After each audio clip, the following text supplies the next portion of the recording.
Hi everybody, and welcome to Everyday Manna. Today we are going to make just a classic American meal. We're going to have barbecue sandwiches to go alongside that. We're going to have a chili roasted French fry, and then for dessert, peach cobbler. So good and so easy.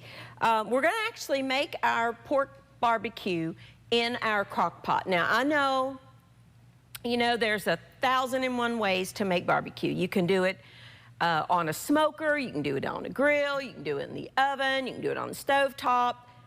I like a crock pot for my everyday type barbecue because you put it in there, you turn it on, you go about your day, and then later you've got delicious barbecue.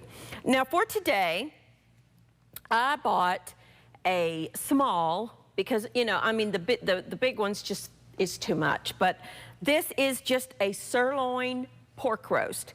Very, very inexpensive. It was only, I think, $1.99 a pound.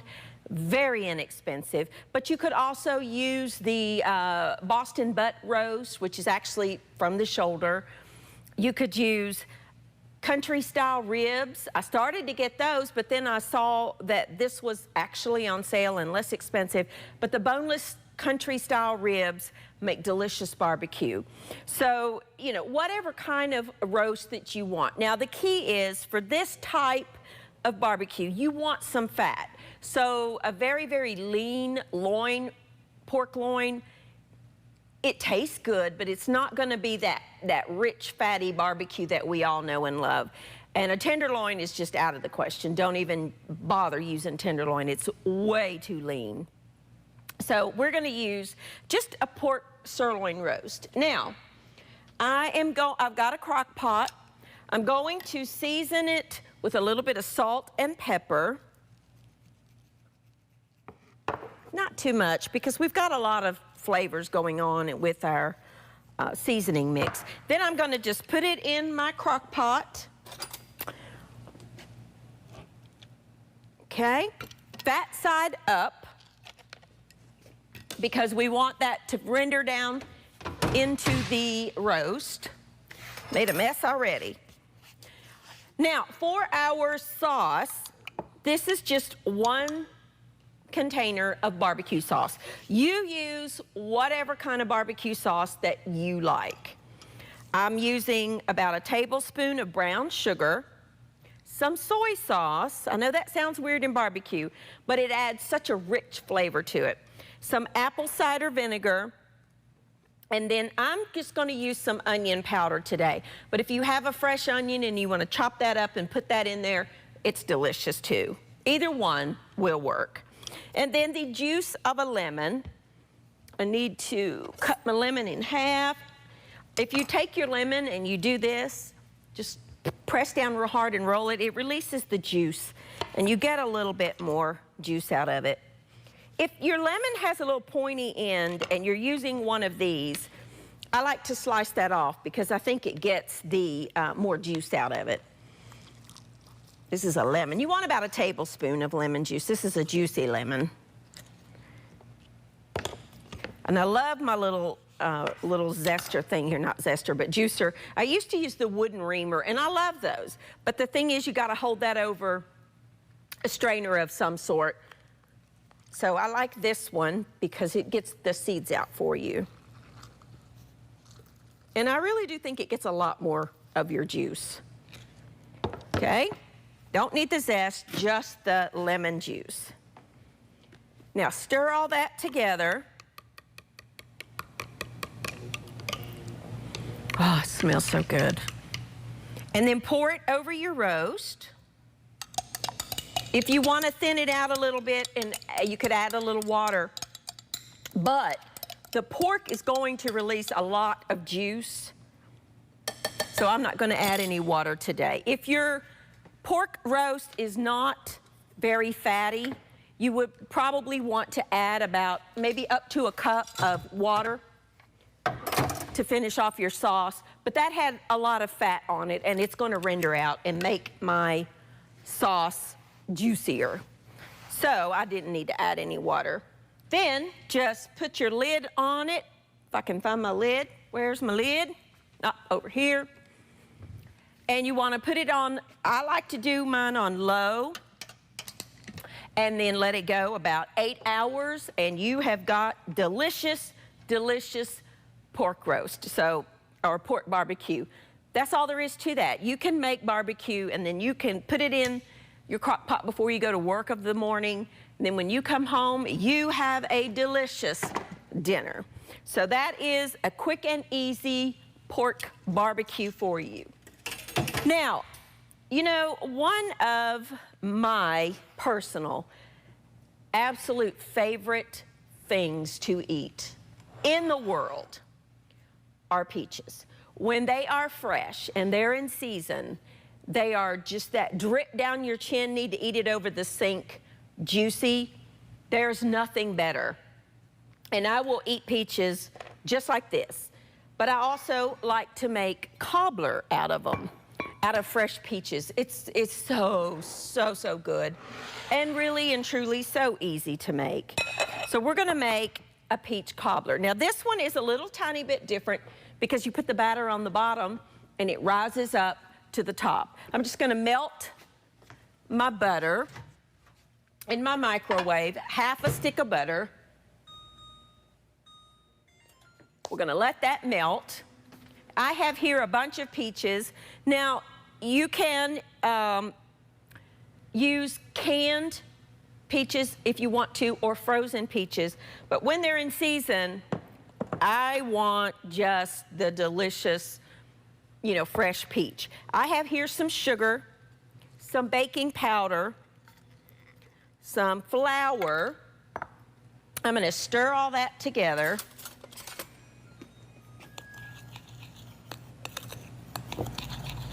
Okay, and I had a little pinch of salt in my baking powder because you need that little pinch, not a lot, just a little pinch of salt. I've got some melted butter. Now, you can put your butter in the bottom of your pan, or you can mix it into here. Whatever you want to do is fine. However you want to do it. And then I'm going to stir in some milk, or heavy cream, or half and half. You could use almond milk if you wanted to. Up to you. Coconut milk would be delicious in this too. You want to stir all that together. And this is going to be your batter.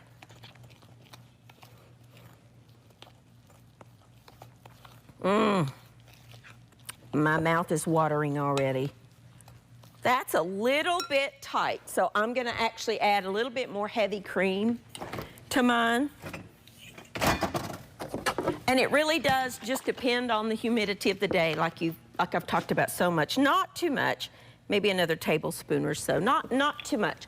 I'm using heavy cream, but you could use milk. Whatever you want is fine. Just loosen that up a little bit. And then you're gonna put this in the bottom of the pan. I know, sounds weird. Stir it around.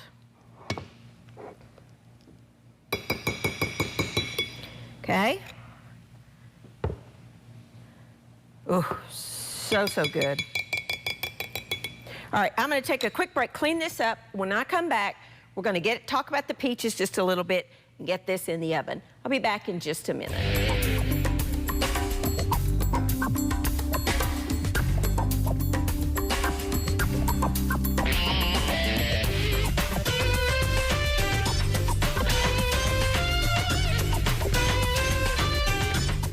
All right, now we've got our barbecue pork in the crock pot. We have made the batter for our cobbler, and with this one you put it in the bottom and it bakes up over the peaches. And now I'm using regular peaches or fresh peaches because they are in season. These are Freestone. What that means, by the way, there are two types of fresh peaches, clean and Freestone. The difference is, well, I'll show you. With Freestone, you just cut around that pit and it comes out. The clean peaches, they do exactly what it says. they cling to it. You can't do this with a cling peach, where you cut it in half, twist it, and then take out that pit, because the peach flesh sticks to the peach pit. So you would just need to slice around that pit. Obviously, you can't eat the pits. Now, depending on how juicy your peaches are, oh, I love peaches. These are yellow peaches. I'm not crazy about white peaches, personally, but now if you want to use white peaches, you go right ahead. I'm just cutting them into slices. Now, these have been washed. I don't peel mine, but if you want to peel your peaches, let me show you a quick, easy way. I think that's probably all I'm going to need. If you want to peel this, of course, you can take a knife and peel it, or, well, let me just show you. You can do it this way. I think this wastes too much of the peach. But, you know, if that's what you want to do, fine. You got to just use a little paring knife, and you can peel it. I don't mind the peel, though. I've washed them. So, to me, it's fine. Oh, this is just, I mean, really. Or, if you're cooking them, like we're going to be doing, you can drop them, like, you know how we've done tomatoes before, where you cut a little X on the bottom of the tomato, drop it in some boiling water for about a minute, and the skin will slip right off. It's the same with peaches. You can just drop it in some boiling water for about 30 seconds to a minute, and your skin will peel right off. I just feel the need to taste these peaches. Seriously, to me, there's nothing any better than a fresh, juicy peach. And I personally, I really do like the Freestone. Just, oh, so good. I'm gonna have a snack. You could, if you wanted to, you could add some blueberries or blackberries to this. Blackberry peach cobbler, out of this world. If you are lucky enough to find some really good, juicy blackberries. Locally here, we have a wonderful, wonderful little farm stand that they had a week or so ago. They had blackberries. Honestly, they were the size of like $half. They were so good, but they didn't have any this time, so we aren't putting blackberries in it, but you can. Now, I like to do mine, just layer them, just like shingles on a roof. Just layer them in there, make them fit. It's okay if they overlap a little bit. That's not going to hurt anything. If you don't have fresh peaches, maybe they're not in season, frozen makes a great substitute. Canned peaches make a wonderful cobbler if you don't have fresh, or the fresh aren't good. Because let's be honest, not all peaches that we find fresh are good. A good way to tell is to simply smell it. If it does not, when you're at the store, if that peach is brick hard and it smells like nothing, it is not going to taste like a peach. Now, it may soften up as you let them set for a couple days, but the flavors are not there. If you smell, oh, see, these smell like peaches. There's a big difference. So if you always wanted to know how do you know, just smell it. If it smells like a peach, it's going to taste like peach. The same is true with strawberries.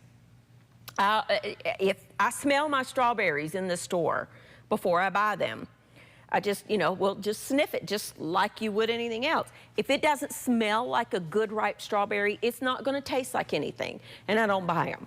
So these don't have any juices coming out. If you were using canned peaches, you would want to drain off most of the liquid. You could actually use the liquid in the batter if you wanted to. I'm going to sprinkle these with just a little bit of just regular granulated sugar, maybe a teaspoon over it all. What that will do is, as this starts baking, that will caramelize and just add another layer of flavor. Now these peaches are sweet. They don't need the sweetness, but because I'm baking them, I want to add that next layer of flavor. And I do that by sprinkling some sugar over top. This needs to bake at 350 degrees for about an hour. So we're just going to let that go, 350 degrees. Oh, these are so good. I just can't quit eating them. Let me just put that to the side, and I'll have that in a minute. I adore peaches. That is probably my favorite fruit when they're good. There just is nothing like it. I know, just a memory of mine. There's a little farm stand in Savannah, Georgia, right off the interstate. And any time during the summer that I may be traveling down that way, didn't get them this year, I always stop at that little farm stand. I can't remember the name of the exit, but or the number, but it's just right off of the interstate in Savannah, Georgia. They have just fresh off the farm peaches, and oh my goodness, are they ever good. Now, to go alongside that, we are going to make some just chili spiced fries. Couldn't be simpler. We have here just some, these are Yukon Golds, but you could use baking potatoes, you could use the Idahos, you could use the red potatoes, whatever kind of potato you want. I have washed these. Again, I don't like to peel my potatoes. I think there's flavor, there's definitely fiber and nutrients that are right there in the skin or just under the skin that when you peel them, you're taking that away. Let me get my spice mixture mixed up first. I'll tell you what, let's just take a quick break. I'm gonna eat that peach while we're on a break. I'm gonna clean this mess up. We're gonna when I come back, we'll start on our potatoes, we'll check on the roast, we'll check on the cobbler. So let me just clean up a little bit, take a quick break, and when I come back, I'll tell you how to make the potatoes. I'll be back in just a second.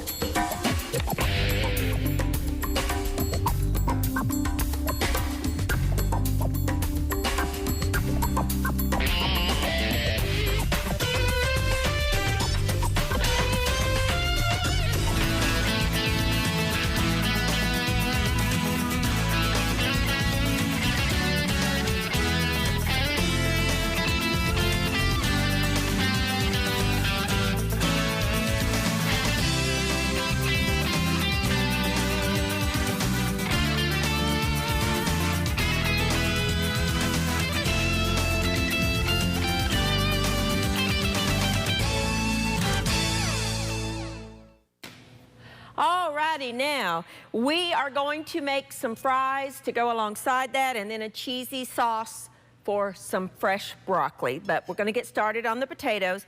I have here just a bowl that I'm going to put some olive oil in. I'm also going to add some red pepper flakes, some salt, some pepper, some cumin powder, and then just some chili powder. And I don't know, a couple tablespoons or so of olive oil. Now, I want to stir that together. Set that to the side. And I'm going to slice my potatoes in half. Well, you can still see it right here. And then, so I've got a flat cutting surface, and I like to do mine kind of thin.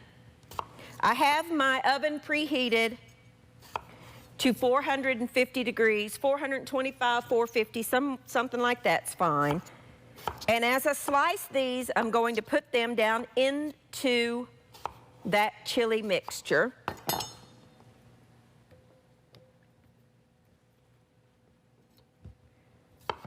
Okay. You could use frozen fries if you wanted to, and just toss them in that mixture. If you don't have any fresh potatoes, but you've got frozen, you could do that. I don't think they're as good, but they will work. You want about 2 pounds or so of potatoes. These again are Yukon Golds, but you could use red or Idaho, whatever you have.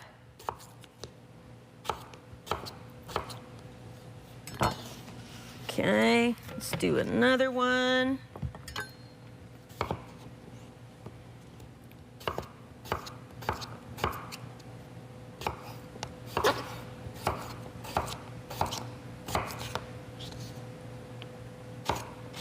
Okie dokie, that's probably plenty.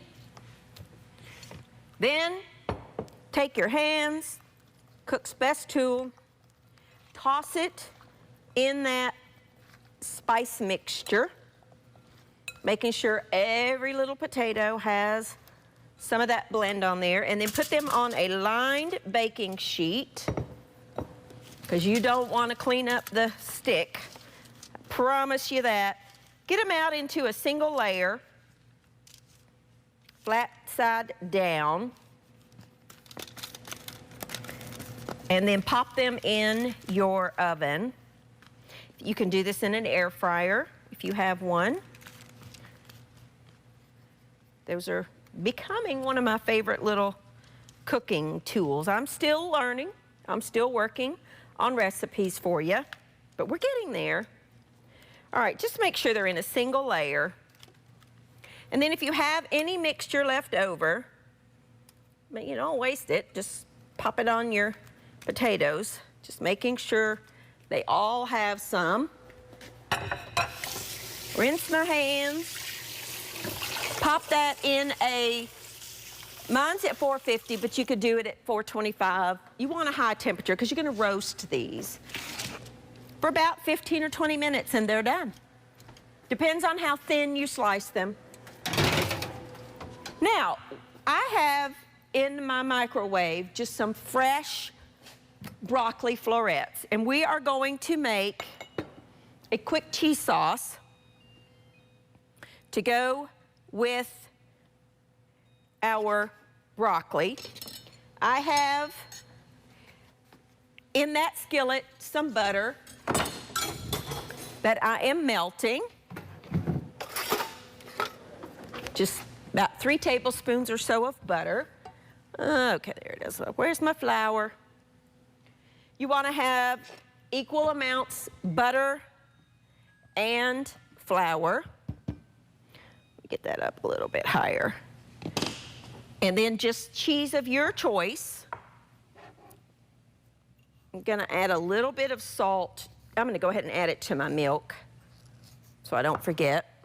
A little bit of pepper if you want. I like pepper in mine. This is fresh ground.